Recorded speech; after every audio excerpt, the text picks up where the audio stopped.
Hello, everybody. I'm John Atack, but you already know that, really. And you probably know that this is my dear friend, Mark Laxer. Hi. Hi, Mark. We do want you to do some Patreon stuff and put a few dollars in the box because poor Spike, she still can only afford one hamburger a week. So if you've got any soul at all, please contribute. And otherwise, you will be sent to a very dark place when you die. I don't want to sound threatening. Anyway, not really. Don't worry about it. I am not actually Satan, though various people have suggested that along the way. Today, we will mostly be talking about, we brought up this thing of, was it worth it? Was the experience that we had and so many people have had with authoritarian groups, abusive relationships, is it worth it? Is there something to be taken from this, or would it have been better if it had never happened? And I'm going to let you kick that around, and then I will reflect upon it. Possibly, you never know.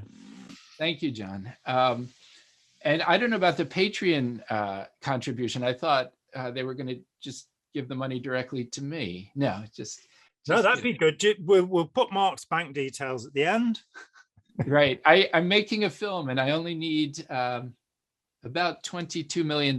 So yeah, $22 million. If there's anybody out there who has $22 million lying around, please put it in an envelope and send it to Mark somewhere in Vermont. Somewhere in central Vermont. So thank you very much, John. It's always a pleasure to talk with you and brainstorm with you. Often in our sessions, I'm making up stuff as we go. It's a bit like improv. So, and isn't that the important thing about the conversation, that by stimulating one another and having some similarities of understanding, that we arrive at more of an understanding, which is what conversation should be. I know so many people who really think that conversation is a form of combat, where somebody defeats somebody. Whereas for me, I'm happy if I come away knowing or understanding something better than I did when I went into the conversation. And we should all be happy and smiley at the end of it, having, melded together our minds for a brief time. Yes, it's the journey that's the important bit. It is better to travel, hopefully, than to arrive. Thank you. Well said. Well, it was Robert Louis Stevenson, not me, but there you go. Okay, well, kudos on both of you. So this idea came to me the other week. As I mentioned, I'm working on making a film, and I'm in the process now of creating with three other highly motivated, very astute young people to make a screenplay. So we're working on that. And in part of that research, I started doing a bit of research about a group that I had been in before I got into the main group. And I reached out to somebody who I didn't really know that well in a different group based in New York City. Do you mind naming any of these groups? Because were you involved with the Sri Chinmoy group? That's exactly the group I'm referring to. So before I got and Santana were involved with, of course, and many musicians, Narada Walden. Carlos Santana and John McLaughlin were both in that group, and I would end up in meditations like sitting next to them, and I like, hey, Carlos, I love the latest album. And he'd say, hey, thank you, man. But super nice people. But yes, that's exactly the group that I'm referring to. I reached out to someone in the Chinmoy group who had been in the Chinmoy group, who I used to really admire, just someone I found on Facebook. I said, wow, I remember them. I really looked up to them at that time. And we had a bit of a communication, very positive. And it was interesting because it was sort of like, hey, well, how have you been these last few decades since, we ran into each other? We weren't like good friends or anything, but he was sort of a higher up in the organization at that time. So, and it was sort of like, almost like debriefing, like, what's been going on and how, what's your worldview and how's it going, man? And he said something that made me reflect, which is why I shared with you this topic. And that is, he said, if he were to do it all over, and he's like run into Sri Chinmoy and in Queens, Jamaica, Queens, New York, and if he were to do it all over, he would not change what happened. He would not avoid the experience. I said, really? Because I guess there were some bumps along the way. My story, my book, and my film is not about Chinmoy that much at all, because I was not in his inner group. So I can't really speak to it. I was just in the audience at a distance. So I don't really know what happened, as opposed to the experience with Fred Lenz, Atmananda Rama, where I was in the inner group. And I do know what happened from many points of view. And you were there from the beginning, because Fred Lenz came away from the Chinmoy group, moved, was it San Diego, with just you as his disciple, and you started the recruiting to get almost people. He moved with myself and 3 women. 3 women. Not so much as his disciple, but as Chinmoy disciples. And we moved to La Jolla, San Diego, to start a Chinmoy center.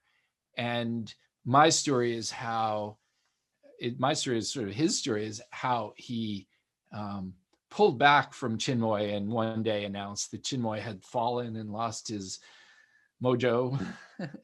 And it just so happened at that same time, he was having us on a 14-day fast. And he just happened to be entering into these, what he called basement Samadhi states of mind. So it was... Samadhi meaning enlightenment to those who are not. Thank you. And so I see it as a form of a coup. And he rose to power and stuff like that. So in either case, I was interviewing this person, and they said, hey, Mark, so nice to hear from you, and I'm glad you're doing well, and good for you, blah, blah, blah, blah. And by the way, if I were to do it all over again,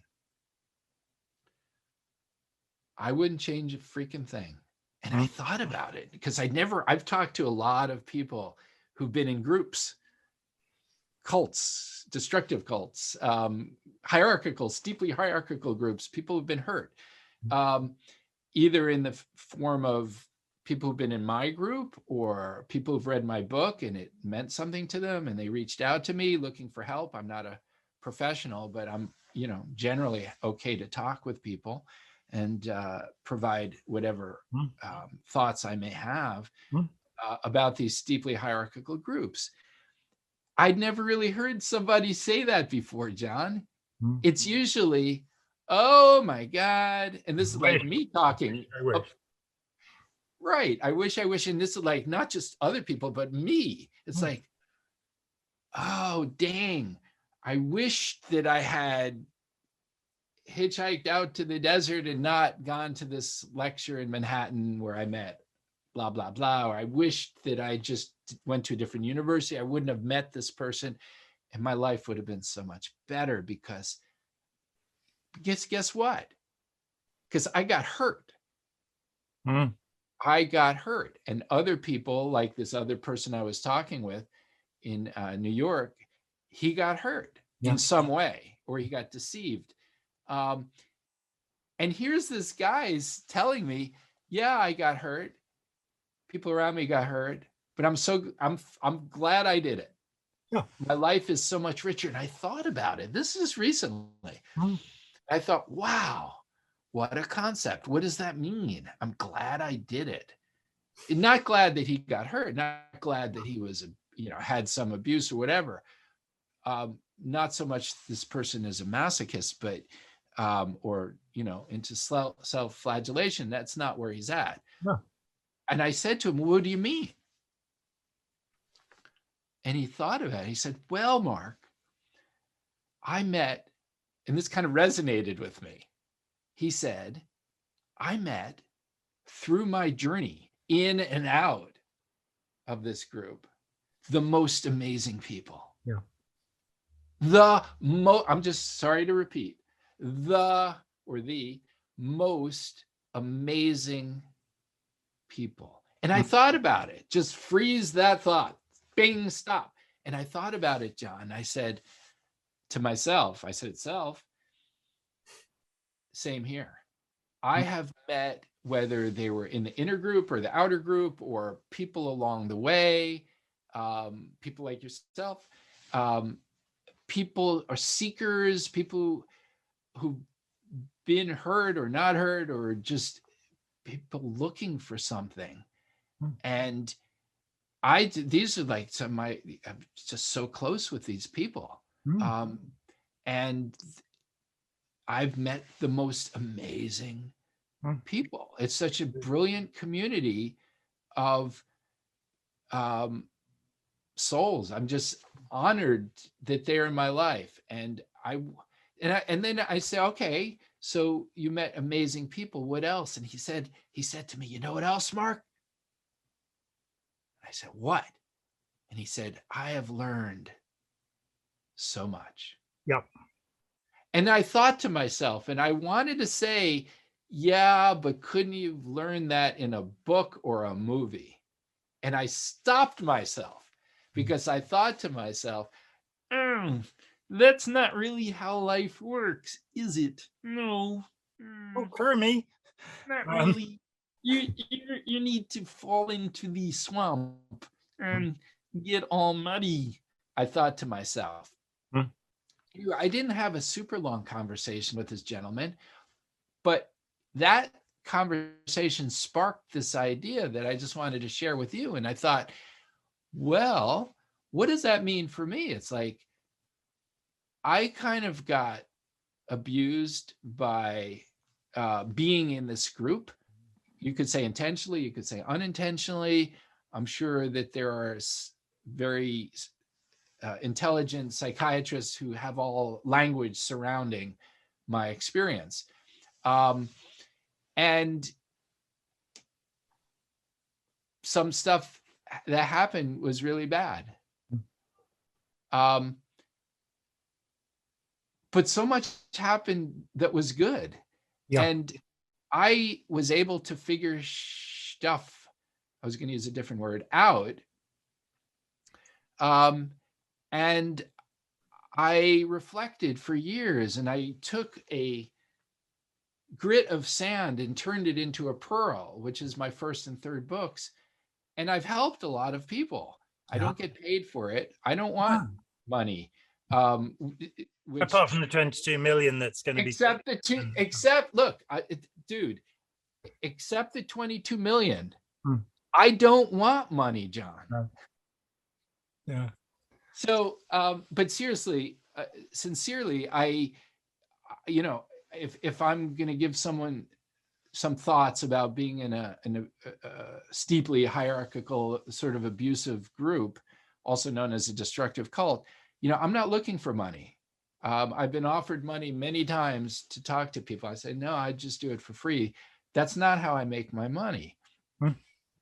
And I just think that I've learned a lot. I've learned a lot about myself. I have a publishing company called Outer Rim Press. I tend to go to the outer rim and come back to the inner hub of society and share stories. My cult experience was traversing, John, an edge, a societal edge. And I got to the point where the vantage point out there is, whoa, the problem is not as much a narcissistic sociopath. Sure, they're a problem. Yes, they're a problem, but that's not the main problem. The problem is society and its unwillingness to put sensible guardrails up. And that's what I came away with. And I learned that deeply. I could read 53 books, including some of yours, which I have read. And I've seen videos including many of yours, which I find to be very insightful. But direct knowledge is very powerful. And I don't know if I would redo things. Yeah. There is so much to say about that. Firstly, it is said that Sufis pray for bad experience because that is how you learn. I don't pray for bad experience. I've already had enough, and I'm still trying to work out what I've learned from it. So that's the Islamic tradition. If you then look at Buddhism, the story of the Buddha is he's raised as a prince in an environment where he does not see old age, disease, or death. And you think, well, he could have had this really great, happy life, and there you go. We would have gained nothing from it. Because he saw these bad things and then himself went through a dreadful experience of pretty much starving himself. It's said that he lived on a grain of rice a day. I think that's a bit of an exaggeration, personally. I think it's probably 2 grains of rice, because you can't live on less than that. And that he could, pinch his spine against his belly. So he went through this horrible stuff. And from there, devised the middle way, where you don't torture and torment yourself. You don't become a flagellant. I'm not sure, 2,500 years ago, that was an incredible breakthrough in thinking, very significant, very important, and I think it had many cultural knock-ons. I think Christianity is influenced by the original Buddhist teaching, and there is archaeological evidence for that now. But when I was 17, the thing that stirred me to life was Lao Tzu, reading the Tao Te Ching, because I'd put aside the idea of God when I was about 13. I couldn't make sense of that. This invisible being who was watching me all the time. I didn't get what that was about. So I was agnostic. And then I found Lao Tzu and have stayed with what, to the point of actually translating the text character by character myself and publishing that. And here was this guy saying, there's a difference between what you experience and what you read in a book. And books can complement your experience. Books can amplify your experience. But if you don't have the experience, it's like seeing what's that movie about the Jamaican bobsleigh team that they have to practice hard running, I think it's called, or something. Cool running, something. Spike will find it. But they've never seen snow. And they practice as a bobsleigh team for the Winter Olympics. And it's all very funny and very, very great. But it's sort of like, if you've never seen snow, no matter how many descriptions you have, it's very cold, it's white, it's what have you, will not. I had 7 years ago, I had 2 kittens, and their first experience of snow, watching them in the snow, they wanted to go out there and play in it all the time. And you're going, it's too cold. And they go, no, we've got these fur coats on. Go away, let us play. To have an experience is that much more. Now, for me, one of the most traumatic things that ever happened to me was in July 1991, having absolutely run out of funds, and I'd been talking for 7 years. I'd been talking for free to anybody who came along, and I got to this point where I had to earn some money, and I talked with Hannah and Jerry Whitfield when I was over in LA in the January of 91, and they said, will you come out and do some exit counseling with us? And so I actually got them over here to do a case with me. This lovely woman had come to me, and her son was involved with Scientology. And we had the most distressing 4 days of my life until then, because I was sleep deprived. I was getting about 3 or 4 hours of sleep a night through that. The Scientologists found us. We were down near in a place called Exmouth near Exeter. We were able to discern that there were 7 cars registered in East Grinstead in the headquarters of Scientology, which was a couple 100 miles away. and we were being followed every day. We had these two people who from the Marines here who you know, were, one of them was ill and no longer in the service. The other was taking a break. He was with the Special Boat Squadron. He'd been with 14 Int, the counter-terrorist unit in Northern Ireland. So he was very highly trained in. So every day they found us, but they never found the young man we were talking to. So for 4 days we did that. The amount of stress, the amount of pressure. When I got home, I was lying on the floor shaking for about 3 days afterwards because of all of this thing. So you look at that horrible experience. I learned more in those 4 days than I would normally learn in a year. You know, who knows? It's not even measurable, because I'd never been in the hardcore center of Scientology. I was never a living member. I'd always been treated as a celebrity, because although I had no money, I'm a creative. I paint, I write, I take photographs, I play the drums, I sing, I do all those kind of things. So by their policy, they had to treat me with kid gloves, and they always did. No humiliation, no abuse, no starvation, none of these things. I was twice shouted at in 9 years. I shouted back. So when I came away, those 4 days of sleep deprivation and external stress brought it to me what it must be like being within the core of a very demanding group, such as the group you're in, where you don't get to eat or sleep or have control over your own life even. And so, you know, would it be nice not to have suffered? Well, I'm glad the suffering's over. Would I follow the same path? I can't see how I would have learned what I've learned if I just stayed in the palace with the king looking after me and never seeing old age, disease, or death. So having been out in the world and had these experiences, and who would I be today? You know, my path was, you know, I was making a meager living as an artist, painting abstract pictures.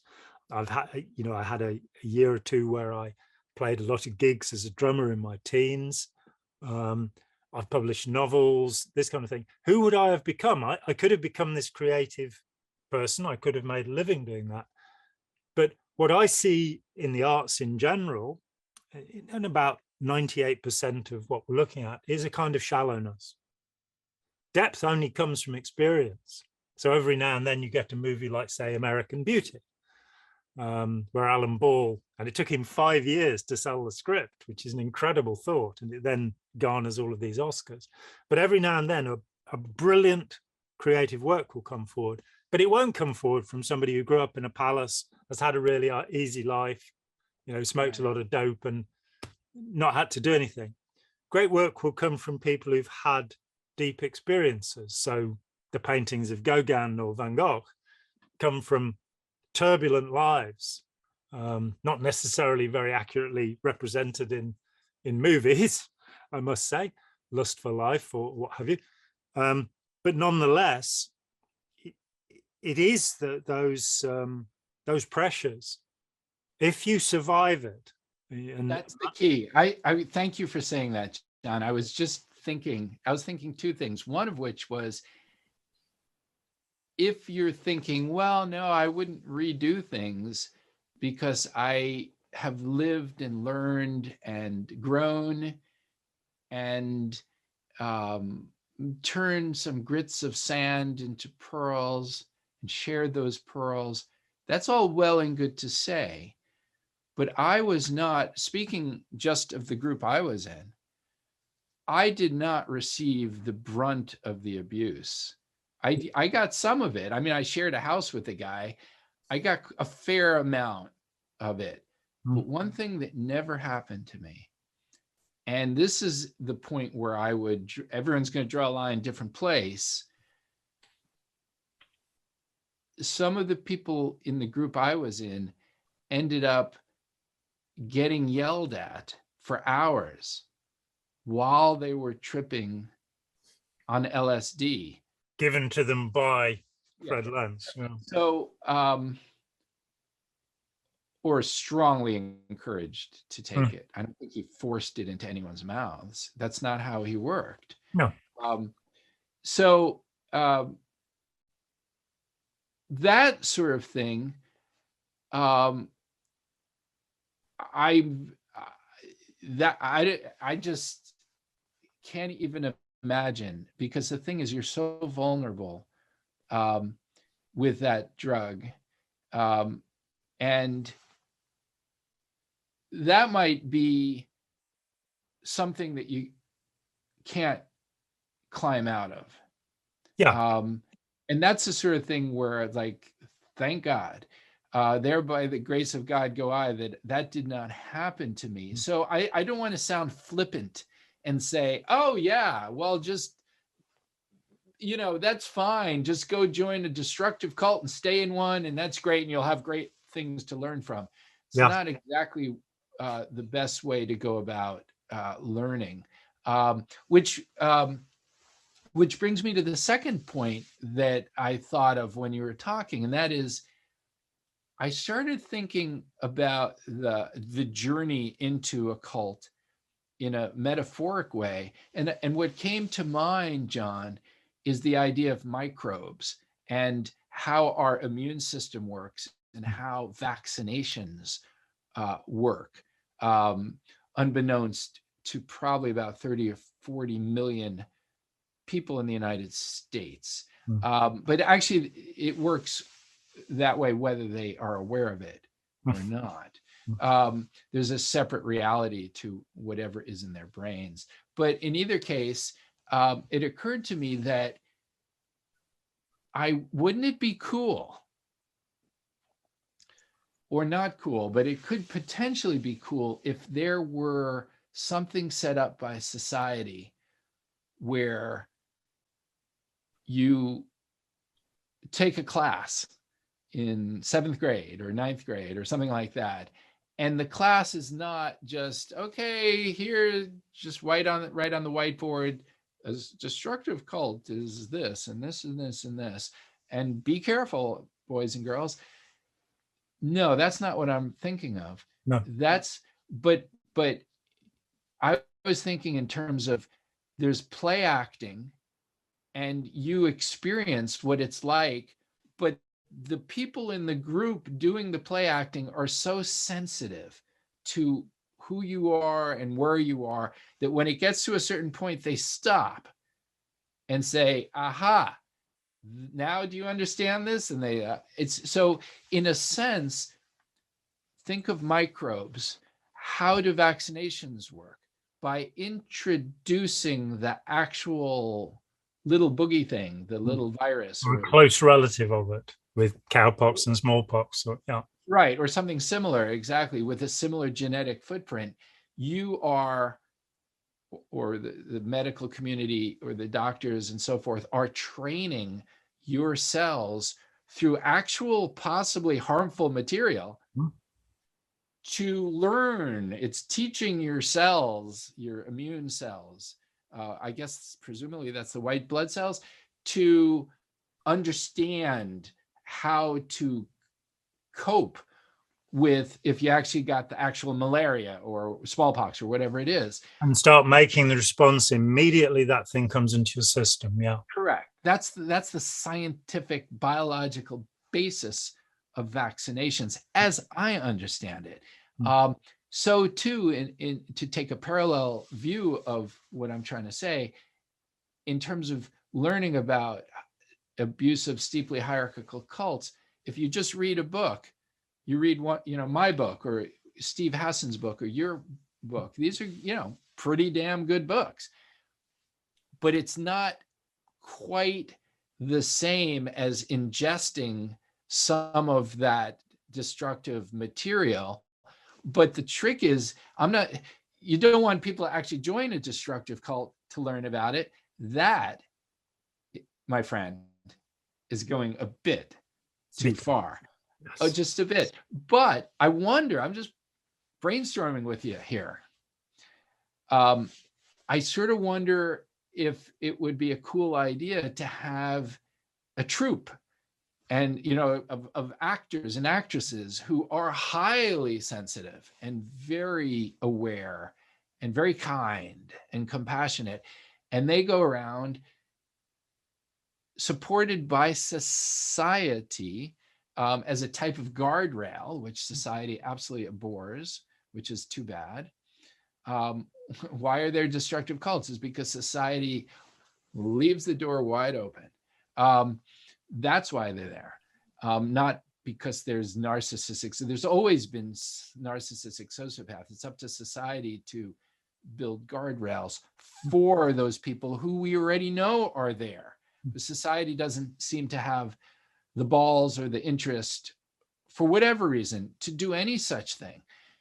I wonder if it would make sense to have a sort of an acting troupe who could play act, but of course there's a danger to that too, because isn't that a professor at Stanford once invited me to address his upper division mind control class. His name is Philip Zimbardo. Phil, very awesome guy. Awesome. And he had an experiment where he had students, I think it was his students at Stanford. It wasn't his students. The students, none of them knew each other before, and it was during summer break 71, and it's called the Stanford Prison Experiment. And despite various criticisms of it in the last few years, it is robust, because it's a study of what happened. He didn't set out to say this is the way, the truth, and the life. They were surprised that within 6 days, none of the students wanted to be a jailer, so they chose some of them, and within 6 days, they were abusing those people who'd been who were prisoners. And of course, he wrote about this in Lucifer Effect and was an expert witness for Chip Frederick, who was the sergeant charged with the Abu Ghraib torture photos. And his point of view was the point of view we're espousing here, which is that the blame did not lie with Chip Frederick, it lay with Donald Rumsfeld, because the chain of command. And when we talk about society doing something or not having the will to do something, I don't think society has a will. I think it's like this thing, Russia is attacking Ukraine. No, Vladimir Putin is attacking Ukraine. And what we, when we get into this thing of the Russians, the Ukrainians, understanding that it's the will at the level of government that matters. When your government is corrupt, when your government is run not upon ethical principles, but upon advantage for any group of people, which will be seen as power and wealth in the community, then the people will not be served. But we are seeing changes. In 2015 in this country, the Coercive Control Act came in, and there have been prosecutions. It only applies to intimate relationships. But nonetheless, tens of people have now been prosecuted, not for beating their partner, not for physical abuse, but for coercive control of their partner. That in turn has led to us having a master's degree at Salford University, run by Rod and Linda Dubrow-Marshall, good friends of mine, where they are teaching these ideas, and they're going out into a wide range of professions. So they've had a psychiatrist who qualified there, Nikki Crowley, who did a brilliant paper suggesting that people who've done exit counseling with cult groups might be able to do de-radicalizing with terrorists, something I've been talking about for 25 years now. But so the idea is there. I think California now has strengthened its undue influence laws. And I talked with an academic called Matthew Bywater the other week, and he is pushing to have the United Nations adopt, as part of the Declaration of Human Rights, the right to freedom of mind. The expression is actually, I believe, a mistranslation of Saint-Exupéry, because his original statement is freedom of spirit. But nonetheless, Alan Shefflin, the great Alan Shefflin, in the early 70s, put forward this concept of freedom of mind, which our friend Steve Hassan has picked up and created his own institute around. So I think these concepts are moving on. And when we take if we take slices of time and we look back and say, well, what was happening in 1870? In 1870, you could send a 4-year-old child up a chimney or down a mine. There was no expectation that they would ever become literate. If they starved to death, so what? They're subhuman. They're not, they're the Morlocks or whatever. They're a lower class. That idea was absolutely normal. Now we have a society where the abuse of children, in the US and here, you're not allowed to hit children anymore. You're not allowed to physically assault them. So we do have this change of attitude. I think that the problem is one of authoritarianism. So I moved to, cults are authoritarian. And this idea that somebody should be the boss because they believe they are God or God inspires them. And that there are people who are going, well, I don't know what to do and I don't know what to think, so I'll follow him because he looks certain. He looks as if he's sure of what he's doing, and they fall in behind this. I think that's the transformation that needs to happen in society, where we say, we no longer think it's right to clean chimneys that way, but we no longer think it's right to let these people who very often actually have temporal lobe epilepsy, not, the malignant narcissism is an attribute that seems to come from a psychiatric disorder, lesion or cut in the brain, where things are not connecting properly, and they have transcendent experiences and they can't stop speaking and writing. And, there are 18 traits on the Bear-Fideo checklist that show this condition, what used to be called Dostoevsky syndrome, because he was the first person to describe it in himself. Ron Hubbard, Rajneesh, Sun Myung Moon, they all seem to have the characteristics of this specific disorder. So I would say that if kids recognized this disorder, if they recognized, hey, this person's mean, bullying, boastful, sadistic, they take risks, they push others to take risks. If you look at those criteria for a human predator, whether we call them a sociopath, a psychopath, Machiavellian personality, what have you, that if somebody is mean and nasty, if they're selfish, that we recognize those things about them and we don't put them in charge. So simple things like using the Hare Psychopathy checklist revised for anybody who is taking political office. And obviously the highly intelligent ones will learn how to cheat. But in fact, such people don't tend, in my experience, to be highly intelligent. The Boris Johnsons of this world, they aren't that clever. And, to a friend of mine who's a forensics psychologist, and talking with other people in that trade, when they have somebody who is a narcissistic criminal, just by sugaring them up and, telling them how clever they are, they'll start confessing. They'll start talking about things, because one of the attributes of a predator is they don't care if they've broken the law. They don't care if they've hurt people. So there are ways of understanding this personality. Now, if we take our troupe of actors, or we take our movies or our novels or what have you, by telling the stories of these people and by showing what we now understand about them, which is that with some of them, they are physically damaged. So Kent Keel's work, The Psychopath Whisperer, he has, by the time he wrote that book, he'd put more than 500 criminal psychopaths, all of them convicted of a crime, through a very sensitive functional magnetic resonance imager, fMRI scanner. And he had found that the connection between the impulsive old lizard brain, the limbic system, and the prefrontal cortex, the thinking bit, was slightly less.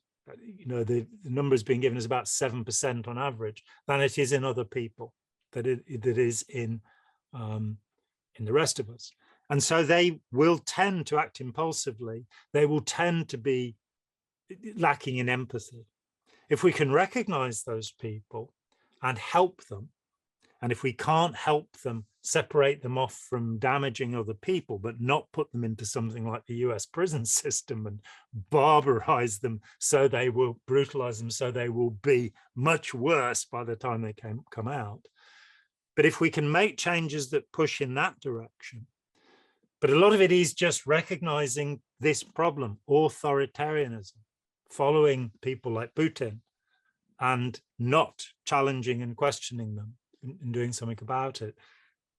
And I think that does come, that's something, when you look at people who've left a so-called cult group, an authoritarian cult group, there are very few of us who've actually expanded the problem out and said, this is a problem in society, as you've been saying. This is not the problem of Frederick Lenz or Ron Hubbard. This is something, because society accepts these things. My friend, Lady Daphne Vane, when asked about problems of manipulation, said, we take it in with our mother's milk. It is part of the attitude towards the world, the hatred, the contempt, the fear of the other, the racism, these things, the sense, the need for revenge and payback, these bad human characteristics, which will perpetuate. And the reason that the law should be there, I mean, I tend to agree with William Godwinson that the law exists to protect the property, the person of the rich, the property of the rich, and then the rest, So the law is very much, in all of our societies, biased towards those who have power and the defense of them. It should be equal for us all, and it should be looking at that fundamental human right to you owning your own mind. The problem, the other way of putting the problem, I think, very simply, is most people don't grow up. They don't take responsibility for the society around them.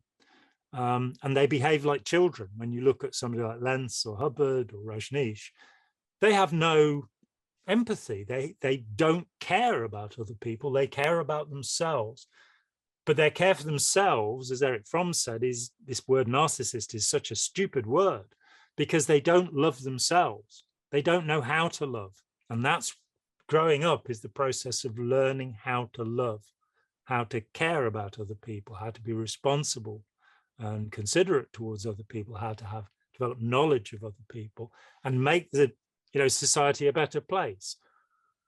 Unfortunately, there are people who are doing exactly the opposite, and we are putting them in positions of power. We are voting them into power. Democracy, until you've got rid of authoritarianism, the thing that got me last year was one of the many Israeli elections where a young woman asked by a TV crew who she'd voted for, said Netanyahu, and asked why she'd voted, said, my rabbi told me to. And you go, well, that's not democracy. Democracy is the point where you go away and you think about it and you come to a decision about it. And I don't think we're preparing kids to do that. I don't think we're doing anything to prepare them to become, or very much, to prepare them to become pro-social citizens in a collaborative world. So there you go. There's a stream of consciousness for you to reflect upon. That's a lot. That's very good. So getting back to the original premise, would you do things differently? Would you take a different path? Of course, you can't really do that.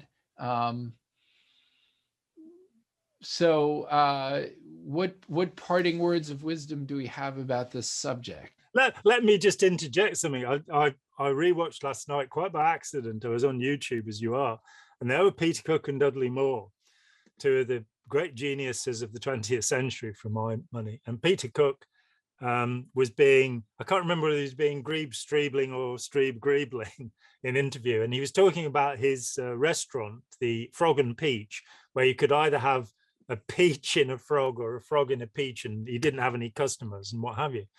And at the end, Dudley Moore says to him, so have you learned from your mistakes? And Peter Cook says, yes, I think I could repeat them all exactly. So my answer to the question is, I am just about to become 67 years old. I am happy. I am happier than I have ever been in my life before. Maybe when I was about 4 years old, I was this happy. I've been consistently happy for a couple of years. That's to do with being in a fantastic relationship with somebody I love and who loves me. And, we treat each other with love.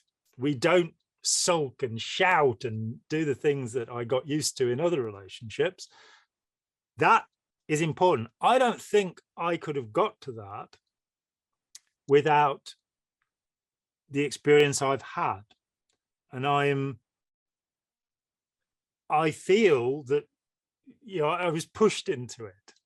At 28 years old, I didn't want to stand up against Scientology. And what a stupid thing to do. Oh, there's this group with 40,000 members and $2 billion. Why don't you go and bang on their door and shout abuse at them? They weren't very nice about it. But the consequence 38 years later is that so many people have turned around and said that I helped them, that their lives were transformed to some extent because of the work I did. And the reality is that Scientology is on the ropes now. They've now probably got about $6 billion, but they've declined. Their membership is now below 25,000, this group that Richard Dawkins called a major religion. Got that one wrong. And they don't have a way out. I think since South Park did their thing about Tom Cruise in the closet, that no self-respecting teenager will ever join Scientology again, because people will say, go look at South Park. But the material that I and a few other people were able to put into the record in the 90s is now everywhere. And where, I cite this a lot because I'm very smug about it. Arnie Lerma, who is an extraordinarily eccentric human being who I did not know at all. But when I asked him to write a puff piece for Let's Sell These People a Piece of Blue Sky, he said, before the internet and safety in numbers, there was John Atack. And I reflected on it, but yeah, there was me, there was Lawrence Wollersheim, Jerry Armstrong, Robert and Stacey Young. There were a very small number of us who stood up and said, this is wrong, this is why it's wrong, here is the evidence. And we had a lot of shit thrown at us for doing that. But here I am, the other side of it. Scientology now has thousands of opponents. It's much more worried about Leah Remini, Mike Rinder, and Tony Ortega, Chris Shelton, than it is about me. And quite rightly, I'm just making commentary now. I'm not investigating them. I'm not doing new work. But what a wonderful life to have had. It said that Wittgenstein, who lived pretty much in isolation from humanity, and threw philosophy into total disarray with one publication, and 11 years later he's the first person to say, no, didn't you realize it was wrong because of this?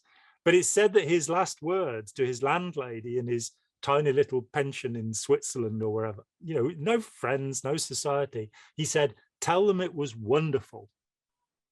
And I'd say the same. My epitaph will be celebrate, because despite decades of hardship, and I can look back and say there are people who are grateful that I existed, and that's worthwhile. Now I'm going to paint some pictures, record some music, publish some more novels, and hope that people make Patreon contributions so that poor Spike can be lifted out of poverty. And please send $22 million to Mark. He needs it. Thanks so much, Mark. Always a pleasure. Isn't it, though? Bye-bye, everybody. Bye-bye. Hi, John here. Thanks for watching. We'd appreciate it very much if you would click like, as well as subscribe, and click the bell for notifications. Every dollar helps, and we welcome new patrons on Patreon, or you can make a one-off payment with any currency through PayPal. Thanks so much.